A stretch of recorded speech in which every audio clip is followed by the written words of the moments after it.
And to details. President Abdel Fattah al-Sisi on Thursday stressed the significance of keeping endowments assets, developing and well managing it.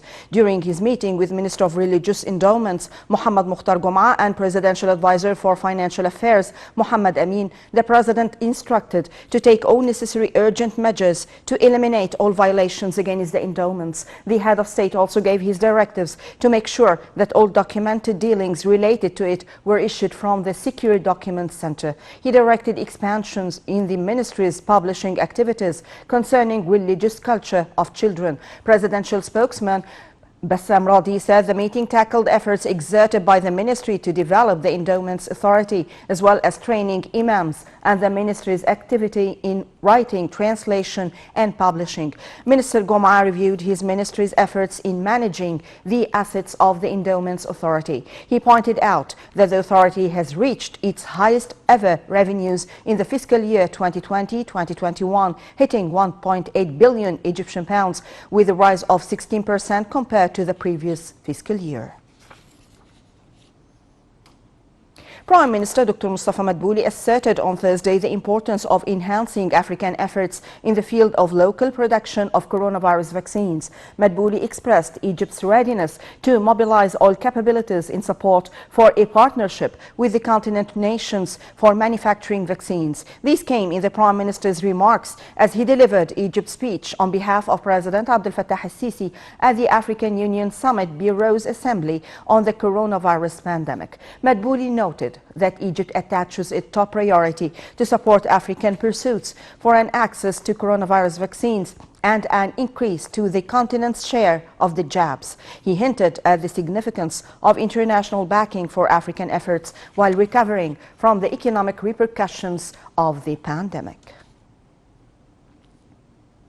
The Health Ministry said on Thursday that Egypt will allow travelers who have taken full doses of approved novel coronavirus vaccines to enter without taking a PCR test. Travelers must present QR-coded certificates that they have received their full doses of one of 6 COVID-19 vaccines approved by Egypt and the World Health Organization at least 2 weeks before their arrival. Those from countries impacted by coronavirus variants will be subject to a rapid test upon arrival, while all non-vaccinated travelers must present a PCR test.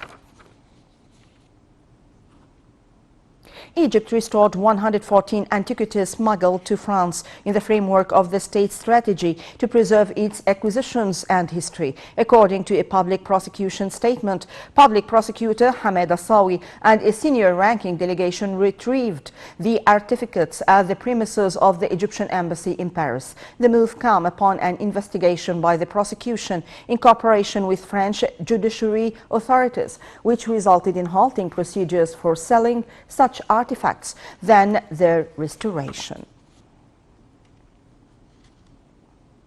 In the framework of the Ministry of Interior's keenness to preserve the nation's economy and historic legacy, as well as fighting the crimes of illegal search for artifacts and smuggling them outside the country, securing authorities in Cairo's security sector have got information that a gang is illegally searching and trading artifacts. A detective team of Cairo General Administrative Officers was formed and assigned to arrest the gang members. The gang leader, along with several others, were arrested and accused of financing illegal search for artifacts in various areas throughout the country.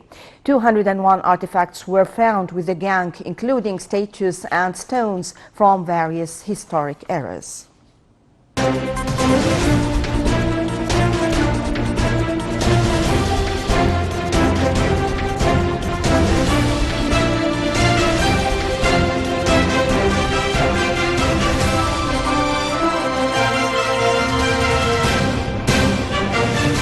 And to details, Egypt has signed a non-disclosure agreement with the Japanese owner of a mega ship that blocked the Suez Canal in March as it finalizes a compensation agreement. The Canal Authority chief said Egypt has been seeking hundreds of millions of dollars in compensation from Japanese firm Shikizen Kaisha for lost canal revenues and the costs of salvaging the ship and repairing the damage to the canal.